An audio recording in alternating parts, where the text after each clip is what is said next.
Beach Horror Story Update. 6 months after the incident at Crescent Bay Beach, Detective Sarah Monroe thought the case was closed. 23 people had vanished from the beach during a perfect summer evening. No bodies ever found. No evidence of what happened except for abandoned belongings and one witness, a teenage girl named Emma Collins who'd been found catatonic on the sand, unable or unwilling to speak about what she'd seen. The official explanation was mass drowning caused by a rip current, though no bodies had washed up and the ocean conditions that night had been calm. The case was filed away as an unsolved mystery, and the beach was reopened after 6 months of being closed to the public. But then Emma Collins started talking. Sarah received a call at 2:14 a.m. on a Thursday. Emma's psychiatrist, Dr. Helen Park, was on the line, her voice tight with urgency. "Detective Monroe, you need to come to the hospital immediately. Emma is talking, and what she's saying, you need to hear this." Sarah arrived at the psychiatric facility to find Emma sitting up in bed, no longer catatonic but intensely focused, her eyes holding a clarity they'd lacked for months. But there was something else in those eyes, too, terror that hadn't faded with time but had been growing, festering, waiting to emerge. "It's coming back," Emma said before Sarah could even sit down. It wasn't finished. It only paused. And now that the beach is open again, it's coming back to finish what it started. "Emma, I need you to tell me exactly what happened that night," Sarah said gently. "What did you see?" Emma's hands trembled as she spoke, her voice barely above a whisper. "We were all on the beach for the bonfire. Families, couples, groups of friends. It was perfect, warm night, calm ocean, stars everywhere. Then around sunset, something washed up. We thought it was a beach whale at first, but it was wrong. The shape was wrong." "What kind of shape?" Sarah prompted, taking notes. "It looked like, imagine if someone tried to build a whale from memory, but got all the proportions wrong. Too long, with lumps in places that didn't make sense, and the texture, it wasn't skin. It was like gray clay, but it moved, pulsed, like it was breathing. And it had these openings, not mouths or eyes, just holes that opened and closed randomly all over its body." Emma's breathing quickened, panic rising. We all gathered around it, thinking it was some weird deep-sea creature that needed to be returned to the ocean. But then it started. Singing isn't the right word. It made sounds, musical sounds, beautiful sounds, harmonies that humans couldn't create, notes that made your chest vibrate, melodies that reached into your brain and made you feel things, nostalgia, peace, longing. Sarah felt a chill run down her spine. What happened next? People started walking toward it, not running, just calmly walking like they were being called. Families with children, elderly couples, teenagers. 23 people total, all walking toward this thing. And I tried to stop them, tried to grab my friend Jessica, but she just smiled at me and kept walking. They all smiled, like they were going home. Emma's eyes filled with tears. The thing opened, split down the middle like a mouth, except the mouth was vertical and went the entire length of its body. And inside was darkness, but not regular darkness. It was darkness that moved, that reached out with tendrils, and the people just walked into it, walked into that mouth without hesitation, still smiling, still hearing that beautiful music. And then it closed. The thing pulled itself back into the ocean and disappeared, and everyone was gone. "Why didn't you follow them?" Sarah asked. "I wanted to," Emma whispered. "God help me, I wanted to. The music was calling me too. But I had my earbuds in, listening to music when it started, and I didn't take them out until after I saw what it was doing. By the time I heard the full song, whatever control I had was weaker. I could resist. Barely. But the others, they heard it from the beginning. They never stood a chance." Sarah processed this information, her rational mind fighting against what she was hearing. "Emma, why are you telling me this now? Why after 6 months of silence?" "Because 2 days ago I dreamed about it. And it wasn't a dream, it was a message. I saw that thing again, except this time it wasn't alone. There were more of them, dozens, maybe hundreds, gathering somewhere deep in the ocean. And they're planning something. They're coming back to Crescent Bay. And this time they're not taking 23 people. They're taking everyone." Dr. Park spoke up for the first time. "Detective, Emma has shown remarkable consistency in this story under multiple sessions, including under hypnosis. I don't believe she's fabricating or experiencing delusions. Whatever she saw that night, she truly believes it happened exactly as she describes." Sarah wanted to dismiss it, wanted to chalk it up to trauma-induced fantasy, mass hysteria, anything rational.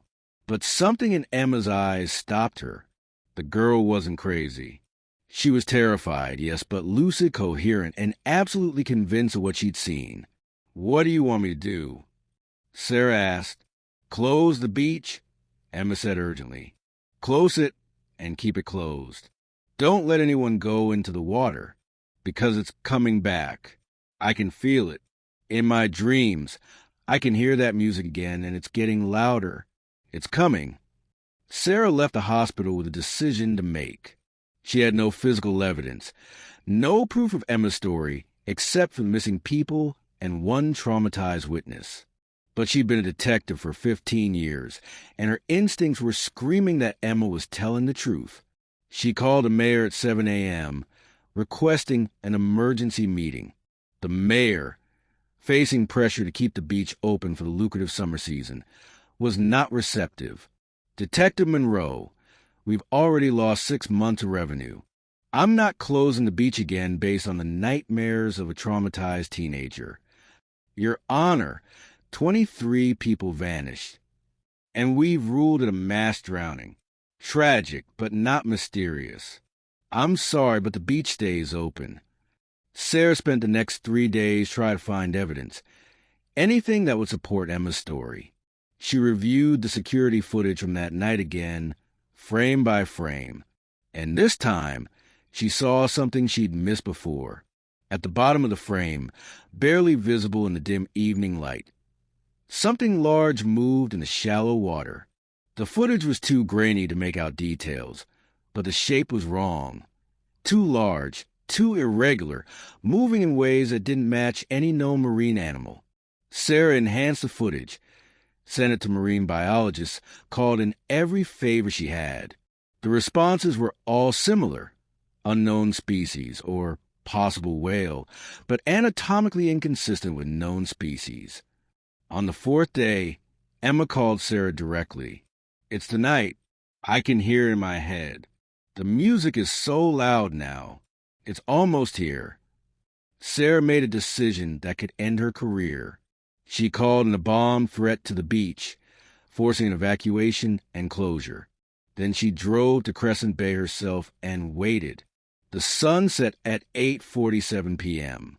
The beach was empty, yellow police tape fluttering in the ocean breeze. Sarah stood on the sand, her weapon drawn though she knew it would be useless, watching the water. At exactly 9 p.m., she heard it. Music. Beautiful, impossible music that seemed to come from the ocean itself. Harmonies that made her chest ache with longing, melodies that promised peace and belonging and home. And then she saw them, not one but dozens, massive shapes moving through the water, gliding toward the shore with that same wrong movement Emma had described. They beached themselves on the sand, and Sarah saw that Emma's description had been accurate. They looked like attempts to recreate whales by someone that had never seen a whale, lumpy and gray and covered in those randomly opening holes. The music intensified. Sarah felt her feet moving, carrying her toward the creatures without her conscious decision. She understood now how those 23 people had walked so calmly to their doom. The music wasn't just beautiful. It was irresistible, reaching into the primitive parts of her brain and overriding her survival instincts with promises of peace. Sarah's hand found her phone. With the last of her willpower, she called the one person she knew would understand. Emma, it's here. They're here. Multiple creatures. I need, Sarah's voice caught. I need you to tell me how to resist. Emma's voice came through, urgent and scared. Music. Play anything. Loud. Drown out their song. Sarah fumbled with her phone, pulled up the first song in her playlist, cranked the volume to maximum. Heavy metal screamed from her phone speakers, clashing violently with the beautiful harmonies from the creatures. The effect was immediate. Sarah's feet stopped moving. The compulsion broke. She stumbled backward, her own music creating a barrier against their call. On the beach, the creatures seemed to sense her resistance. The holes on their bodies opened wider, and the music changed, became more aggressive, more demanding. But Sarah's music, harsh and discordant, kept their song at bay. She called for backup, requested every available unit, contacted the Coast Guard, even called the mayor and told him to get every person away from the beach within 5 miles. The creatures stayed on the beach for 37 minutes, their music calling to a population that couldn't hear them, their mouths opening and closing in hunger that wouldn't be satisfied. And then, as if in unison, they began to retreat, pulling themselves back into the ocean. Sarah watched them go, her heart hammering. They'd come for a feast and found an empty table. But she knew with terrible certainty, that they'd be back. Maybe not for months, maybe not for years, but they'd return. Crescent Bay Beach was closed permanently after that night. The official story was environmental concerns, but those who knew the truth understood the real reason.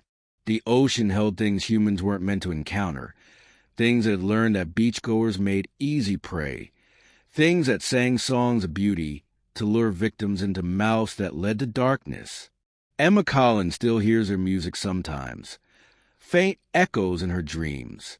And Sarah Monroe keeps her phone loaded with the harshest, loudest music she can find, just in case.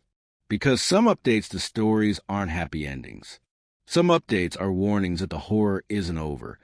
It's just pause, waiting for the next time conditions are right. The next time people forget to be afraid. The next time beautiful music drifts in from the ocean and calls them home to a place they should never go.